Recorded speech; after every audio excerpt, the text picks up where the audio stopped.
Magandang hapon po sa ating lahat, mga kababayan.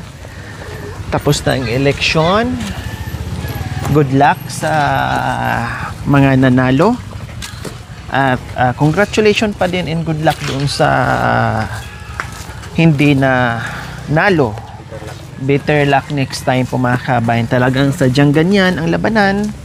No, may nananalo, may natatalo, hindi pwedeng winners ang lahat. Tanggapin ang katotohanan, win or loss, basta yun na yun, no? So muling pagbisita, dahil tapos na tayong bumuto. Update tayo sa bahay ni Nanay Miling. Bago tayo umuwi ng Pangasinan, mga kabayan, ganun din ang ginawa natin. Namili tayo at iniwanan ng pagkain, budget sa ating mga karpintero, and then bumalik tayo ngayon, muling nagdala ng mga pagkain. No, yung iba na sasakyan kasi unti-unting ihahati dito para ma-budget yung mga pagkain na binibili natin para sa mga karpintero at sa dito kay Nanay Miling. So makikita natin ngayon kung anong difference at anong nabago ngayon, no, dahil mga isang linggo siguro na hindi po natin ito na-update. So ito, mga kabayan, nakita na nga natin, no? Saan si Lola? Si Lola, nasaan? Hello! Magandang hapon, Nanay Miling.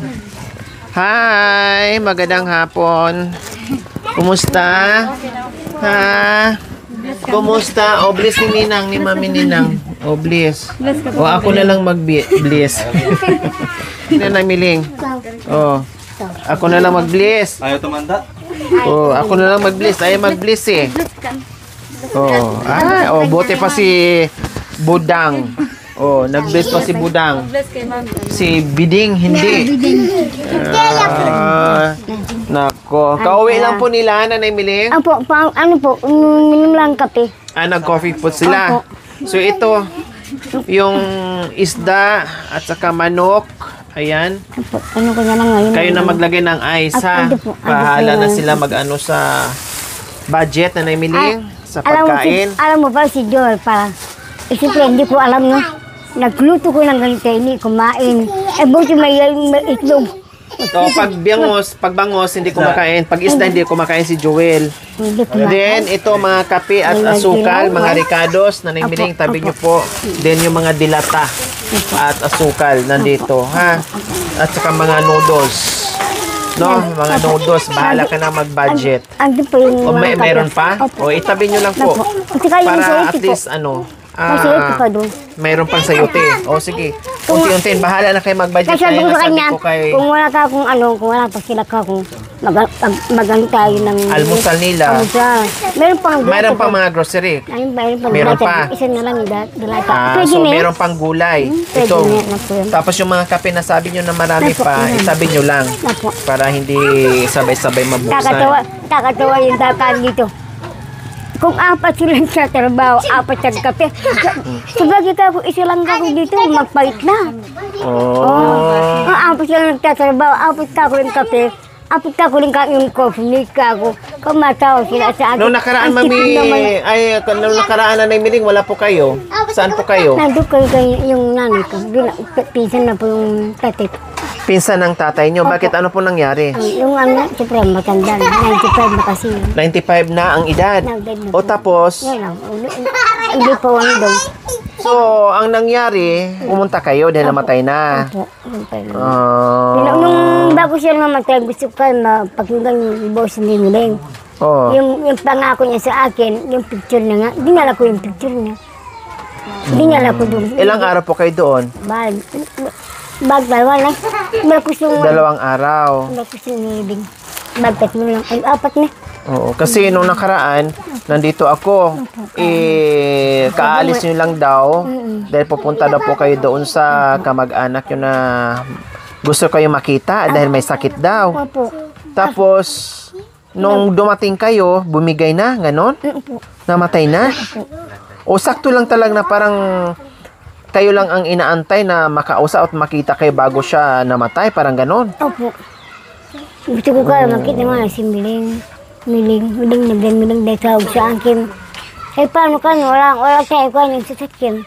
Tapos sabi ni si Apo na nag-ano sa amin dito. Buti yung pinsan ko dito sa kapitbahay namin. Saka ka-kanyang bayaw.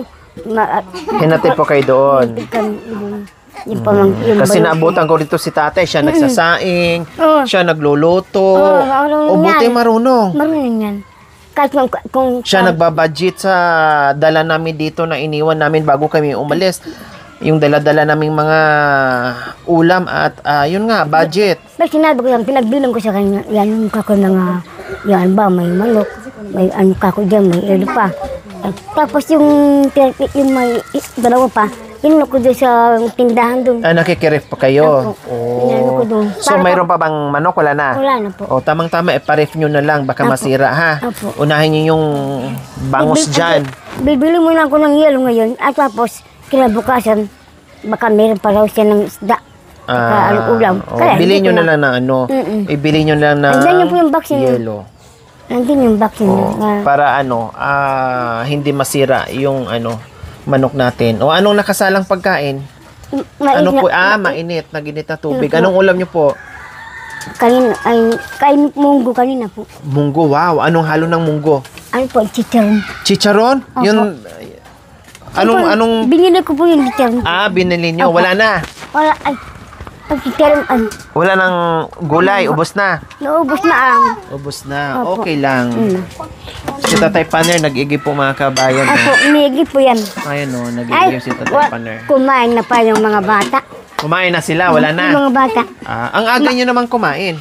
Yung mga bata, mamaya matutulog na yan. Talagang probinsyang-probinsya mga kabayan, no? Maaga kumain.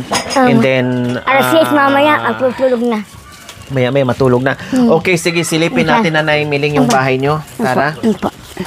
So, ayan po mga kabayan. As you can see po, ay tapos na yung palitada dito sa labas. Ayan po. So, ito yung sinasabi ko mga kabayan na palitadahan dito. So, malalaki yung mga poste nila. No? So, ito, may ano po yan, tag nito. Tinakpan po yan, no? Gagaya po No? dito. Ito po yan. Kailang nakikita nyo dalawa dahil mayroon pang tawag plywood na nakalagay kasi siyempre nag-finish sila. So matatanggal po yun. Ganito po kalaki o kadami yung decorative blocks po nila. So ayan, okay na dito. Ito yung taas niya. So mataas po yan. And then finishing na rin po or napalitadahan na rin po yung poste. Napakalaki ng poste po mga kabayan. No, yun po sana hanggang doon po mga kabayan kailang nag-adjust tayo. No, and then dito sa harapan, side by side ay nakalagay na po ng decorative blocks. Ayan, hanggang dito. Ayan, hanggang dito po yung mga kabayan at sinarado na rin po dito mga kabayan. Ito yung part na naiwan po mga kabayan na hanggang sana dito. Nakita nyo naman, no? Tuloy-tuloy po sana dito yung Paghukay. bungkal, no, hanggang dito kasi hanggang dito po yung yung lupa o boundary ni Nanay Miling po mga kabayan. Pero ito ay boundary to para sa bakod. Ito lang po talaga yung bahay, no? Kung magpabakod ka, so ito yon. Kailan nakasama ito na ngayong extension na lumagpas ng halos isang dipa, no? So itong side na to mga kabayan, ipapalitadahan ko rin to. Kasi kapiraso na lang ito. So, palitada to. Kunti na lang. Dan para malinis lang tingnan. So, titinan kasi natin mga kabayan, kapag nagpintura tayo, no, ay bahala na sa budget. Lagi kong sinasabi, nakadepende tayo sa budget. Kaya nga lagi kong sinasabi na wag akong pangunahan pagdating sa budget kasi ako yung umahawak at ako yung nakakaalam. So, pag okay naman, no, kahit hindi nakasama sa plano, pag okay yung budget natin, ginagawa ko na lang po yan, no, ginagawa ko lang to follow. Pag alam kong kaya pa sa budget, ay pinapaganda pa natin, pinapayos pa natin lalo. Pero gusto ko doon muna tayo sa plano na alam natin na kasya yung budget. Kasi yung iba hindi pa natin alam kung magdagdag, hindi pa natin alam kung may magbigay. So doon muna tayo sa pasok na budget. Huwag muna tayo doon mag-extend na hindi pa natin alam kung kakayanin ng budget. So yung loob ito po mga kabayan, So, ganun din po sa loob. Ayan, nakita nyo na po. Napalitadahan na rin po. No? And then ito, palitada na rin. Oh, na-finish pala to, Nanay Miling. Opo. Oh, na-finish nga. Hindi lang napalitadahan, mama. Hindi lang po napalitadahan, mga kabayan, yung loob. Na-finish po pala. Siya pong presko po yung... Ayan o, na-finish na. Na-finish na po, mga kabayan, ang loob. Lahat po talaga. So, ang kulang nito is bubong at Magkano nag-aakot po lang kanina. flooring. So, ayan po, mga kabayan, malinis na po yung loob. Okay na. Loob at labas ay okay na. So, ang kulang na lang po natin, mga kabayan, is bubong at flooring.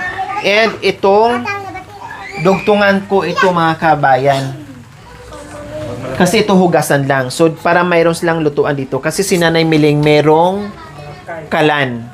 So, ito yon. Idudugtong natin dito para mahaba at maluwang. So, yan po yon. Dito yung dining nila. Bahala sila dyan, no? Sabi ko nga, itong part na to ay kayang-kaya isang kwarto kasi napakalaki nito.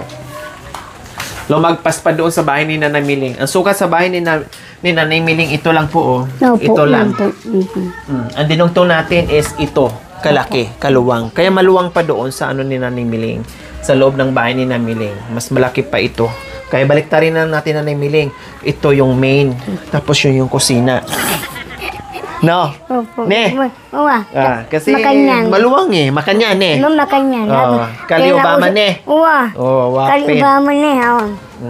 So, kaya, din ito, mga kabayan, ito yung hagdanan nila, papunta sa bahay. Hindi po. Ito po, tanggalin ko po tong, hagdanan na yan. Tapos, dito na po kayo. Ito po yung hagdanan nyo. And then, dito na po kayo dadaan, ha? Uwa. Dito sa binta. Buksan natin yung isang naka-jalousie dyan. Uwa. Tapos yan ang hagdanan yung papunta dito. Para maganda. Parang second floor yung bahay. Makanyan. Makanyan. Isarado natin yan. Ito yung hagdanan nyo. Lagay natin dyan sa bintana. Dyan na kayo dadaan, Nanay Miling. No? Pwede Para, para maganda. At para may thrill, kumbaga, ang pagpasok papunta sa loob ng bahay. So, ngayon, kauwi lang ng ating mga karpintero, mga kabayan. Pagbalik ko ito bukas, malamang magporma na naman sila. Siyempre, bago sila mag-flooring, unahin muna nila yung bubong. Baka uulan. Kasi ito makakaantay lang. No? Kasi ngayon, tag-ulan na naman. Kahit pa paano, ulan na ngayon. So, bukas, magporma na yan sila, mga kabayan, para dito sa bubong natin. Dahil ito, napatag na pala din nila. Opo. Ngayon ko lang napansin, mga kabayan. Nagdagdagan na lang po, Dito mamaya. na lang ang kulang. Medyo kulang pa dito ng konti. No, ayan o, kulang pa dito, mga kabayan. Kasi ito, parang hinakot pa nila Nanay Miling yung pangtambak. Opo. Saan po sila naghakot ng pangtambak? Dito lang po sa dito lang. Dyan Tapos lang. bukas kako, ito kako. Tagbuhalis ko yan, bigay ko na naman dyan. Yakot Ayan ko o, naman. kasi dati Tulong-tulong malalim kami. to, mga kabayan. Ngayon libil na o, almost libil na po, mga kabayan. Ayan o. Almost ka-level na po dito yung itong habulin nila eh. Ito, para pantay siya, mga kabayan. So, wala nang slanting po dito, mga kabayan. Konti na po ang kulang. Siguro tapusin muna nila ang pagtambak dyan bago sila magsimula dito sa bubong. No, sa bubong. Para huli na nila itong gagawin. Then, syempre yung door natin. No, yung door natin, mga kabayan, ay anong sukat kaya yan? Itatanong ko na lang para pili na natin. Isang pintuan na naman to, mga kabayan. So, titinan natin kung ano pang gagawin natin. Titinan ko kung mapapalitan itong pintuan ni Nanay Miling na isa. Hindi ko alam. No, kasi yan, nasa 4-5 na rin yan, di ba? Yung kahit ganyan lang na double, mahal na rin yan, mga kabayan. Yung mga ganyang more or less sa mga 4-5 yan, mga kabayan. Kasi yung katulad kay Joel na medyo is nasa 6,000 or 7,500 ang isang door na kahoy, isang pintuan na kahoy, mga kabayan. So yung CR natin, wala na tayong problema. Okay na yan, as is na yan dyan. Ang kulang na lang dito after dito mga kabayan is yung ating pintura. So yun lang, wala na tayong ibang gagawin mga kabayan. Basta bahala na lang ako sa bahala na lang ito sa budget na natitira. Pag-alanganin, ang importante matapos itong kusina nila na nagmukhang bahay na talaga mga kabayan.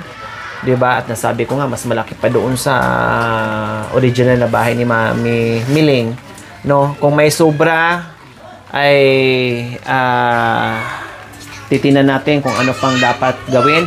Pero pag wala na, as is na, no? Kung ano yung kaya ng budget dito sa kusina, yun lang, hindi na natin magamit pa sa iba pang kulang dyan sa bahay ni as is na yan, yung original na bahay ni Nanay Miling. Unahin ko to, priority ko to. Kung may sobra, okay. Kung wala, pasensya. Ganun. No? Kasi syempre, may pagkain pa nila, no?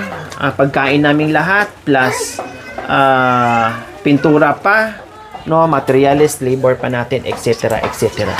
Okay, so ayan po yung ating update sa ngayon. Bubong na lang po ang kulang sa bahay ni Nanay Miling. More or less, ilang araw na. So, more or less mga kabayan, nasa 2 weeks na. No, kasi nagdaan, ang dami nagdaan. Sabi ko nga, nagdaan yung fiesta dito. And then, nagpahinga sila. Tapos, election. And then, syempre, wala silang gawa ng, ng Sunday po mga kabayan. So, more or less, nasa 2 weeks na po mga kabayan. Mahigit na, 2 weeks po mga kabayan itong ginagawa yung bahay ni Nanay Miling. Imposible naman kung maabutan pa ng another 1 week. Kasi bubong na lang, madali na lang ang bubong. Pag naporma na yan, kabit, pako-pako na lang yan. Hindi yung pintura, doon nga sa bahay ni Nanay Nids, nakayanan natin 2 araw. Diba? Nakayanan namin 2 araw na mas malaki yun dito. 20 by 20 po yun, paikot lahat, labas loob. So ito, maliit lang, ay kayang-kaya to ng 1 araw po mga kabayan. Itong kusina lang, hindi pa natin yan isama yung bahay na original ni Nanay Miling. So, yun po mga kabayan, yung update natin sa ngayon sa bahay ni Nanay Miling. Nanay Miling, ano sa pakiramdam niyo po ngayon na almost done na yung kusina niyo na naging bahay na ano sa pakiramdam niyo ngayon, Nanay Miling? Masaya po ako. Ngayon, maraming po salamat sa inyo. Saka sa mga sponsor. Yung tumutulong po sa akin. Maraming po salamat sa kanya. God bless. Sana po hindi kayo magkakasakit. Saka si ma'am, bilang anak ko ni si ma'am, dahil bilang kundi sa kanya, hindi ako magkakaroon ng bahay na ipagtayo niyang bahay.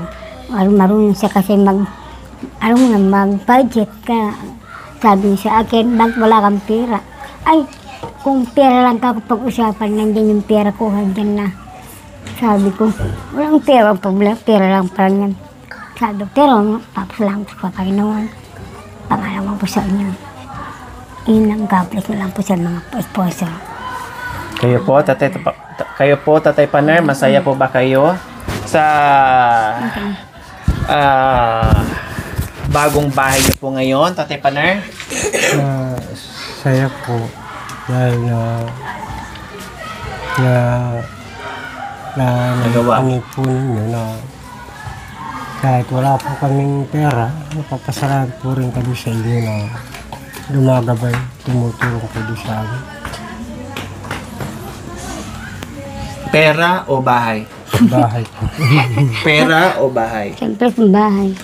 Dapat pera. May laman yung bulsa. Huwa. May pera. Pag bahay, hindi naman natin mangangat-ngat yan. Kahit Diba? na hindi mo mangangat-ngat. Ang pera, mas maganda. Bubukol yung bulsa mo, tapos sabihin pa ng kapitbahay, wow, ang dami niyang pera. May pambili ka kung ano-ano. Ang bahay, Wala mo yung pera. ang hirap. Madali May lang. bahay, tapos walang pera. Madali lang maubos yung kasing pera. Dito lang, maubos yung pera. Bakit kaya bang ngat-ngatin yung bahay? Wala na kayong ngipin? Dahil wala akong ipin, basta yan makikita ko, masaya na ako. Ano ba mo ako? Kahit walang makain, masaya na kayo? Oo, kahit magkilkilang ako ng asin, okay na sa Kahit walang asin? Ang pwede rin. Ha? Pwede rin Kahit walang pera, basta may bahay, basta kahit magdildil kayo ng asin, okay lang? Okay lang. Okay lang? Hindi daw okay si Tatay Paner. Gusto niya pera daw. Hindi po, okay po sa amin Okay yung din. bahay po na Kasi kung pera, may dali pong magulgul sa bulsa yun. Mawawalang kwento. Madaling maubos, kumbaga. O Pero paano yung pag wala na talaga Pag yung makain? bahay, mananatili mo habang nabubuhay ka. Kitang-kita mo. Habang nabubuhay ka, paano kung mawala ka sa mundo? Anong gagawin sa bahay? Wala na pong magawa kung Durugin na wala lang natin. Kung wala na pong buhay natin, talagang hanggang ganun na lang po. Hangganan na yan. So pag wala na makain, bintang bahay, ganon. Oo, Binta. hindi. Sabihin nyo sa akin, pag ibenta bahay, ha? Kung- Hati tayo. Sabi ko sa kanya na, yung kakong bahay na, kung alam ba mo, wala na ako. Sino mananatili dyan kakong si Taya? Kasi si Taya ang kasama ko. Kaya kayo mga kapatid na, huwag kayo maingit sa kanya. Kasi sa kanya kako yung bahay yan. Sabi ko, kung wala na ako, kaya mas maganda ako may Hindi, mali po kayo na namili. Ang bahay, ilan po ba ang anak nyo? Ilan po ba ang anak? Apat. Betul. So, apat. Ilan ang lalaki? Isa lang. Isa lang. Ilan ang babae? Tatlo. Apat ang anak. Tayo may katapusan. Tayo may katapusan. Lahat uuwi talaga tayo sa kamatayan. Walang manatili dito sa mundong ibabaw. Ngayon, kung yun ang sinasabi nyo na halimbawa pag nawala kayo, ang itong bahay, kahit sabihin nyo po na si Talia dito ang nakatira, si Kumaring Talia ang nakatira dito, ito, ang bahay ay manato sa apat yung anak, hindi lang iisa. Pero ang sabi ko sa Kailangan po equal, pantay po. Hindi po pwede na isa lang ang biyaya ng mga magulang, ang iniwan ng mga magulang, ang pamana ng mga magulang ay iisang anak lang ang makinabang. Hindi po pwede. Unfair po yun. Hindi po kayo patas sa naging desisyon nyo para sa mga anak nyo. May asawa o wala, ipantay mo lahat. Pati yung pagmamahal nyo, pati yung kung ano yung ipamana para walang magsisisi o walang walang maghinanakit ng mga anak o walang magtampo ng mga anak sa mga magulang. Ganun po yun, ha? Hindi porke na dito tumira si Nanay Mili, hindi porke na dito tumira yung kumari ko or panganay yung anak or bunsong anak ay sila na ang may karapatan sa lahat ng mana galing sa magulang. Hindi po. Lahat pantay po yun. No, ngayon, kung halimbawa, meron ditong titira na panganay na anak or bunsong anak.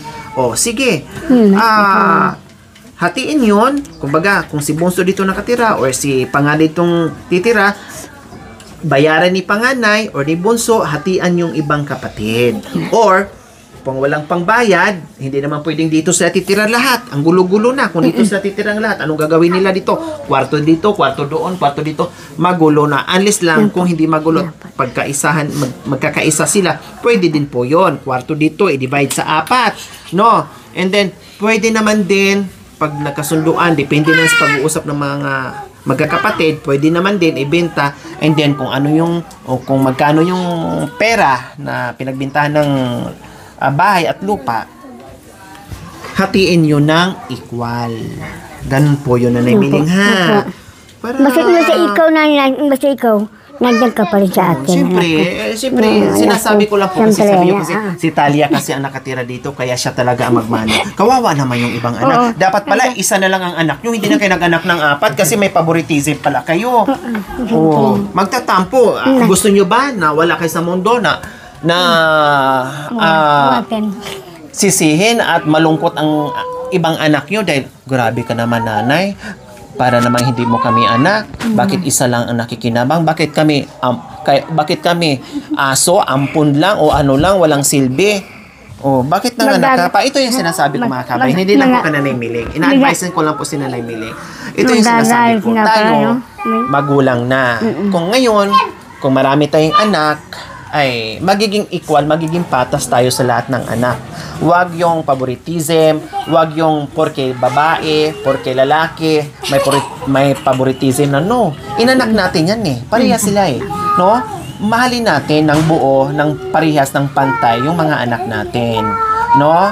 at magiging patas tayo, magiging equal tayo kung ano mang meron na meron tayong ipamana sa mga anak natin. Kasi ito yung number 1 na magdulot ng hindi magandang pagkakaunawaan sa magkakapatid kapag meron tayong pinapabura ng isang anak. Paano yung ibang anak? Kaya lagi kong sinasabi, dapat nag-anak na lang ng isa para walang kahati, walang kaaga, walang magtatampo na ibang mga anak. O, diba? Ganon yun. Hindi lang po kanina miling para po sa ating lahat. Kasi importante talaga yung respeto ng bawat isa. Kasi dyan po magkakaroon ng hindi magandang pagkakaunawaan pag nakita ng ibang mga anak, no, na merong isang magulang na pinapabura ng isang anak lang. Paano yung iba? Diba? So, pantay na lang. Para walang labis, walang kulang, mas maganda pantay, buo at manatiling maganda ang samahan ng bawat pamilya kapag nagkasundo, kapag naghahatian ng patas. Okay, so ayan, masaya si Nanay Miling and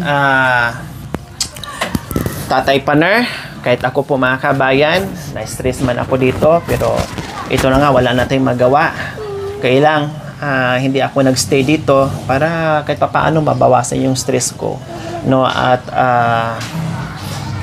natapos na, almost done na po mga kabayan. Kaya maraming salamat sa lahat ng aking mga mapagmahal and very generous na sponsors, no. Salamat po sa tugon na binigay niyo po at pinagkaloob niyo po dito kay Nanay Miling. Siyempre, sa ating Panginoong Diyos na ginaguide tayo palagi, hinihipo palagi yung mga puso natin para sa mga taong tinutulungan natin, sa mga taong nangangailangan ng tulong natin, sa mga taong nangangailangan ng pagmamahal natin.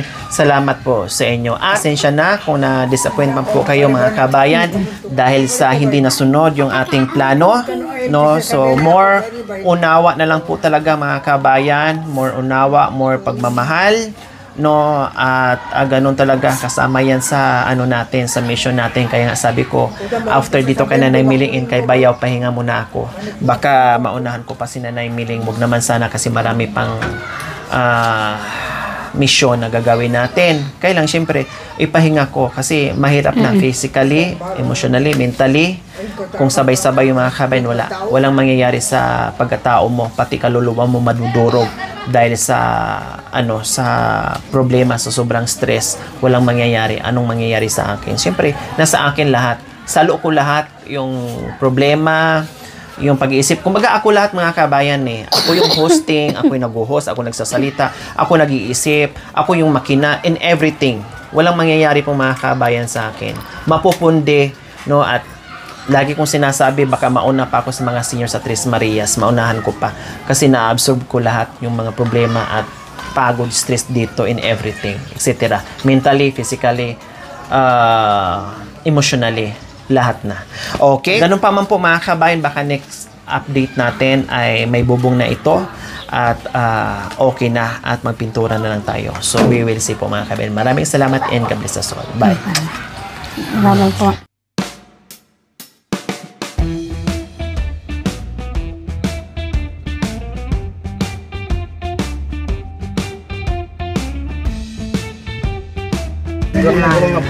Tapala na lang. Tapos dito sa gilid. Pero bukas na yan, madam. Oo, gawaan yun ng paraan na lang. Kasi pag nagpintura, sabay-sabay na yan. Thank you for watching. Don't forget to like, share, and subscribe.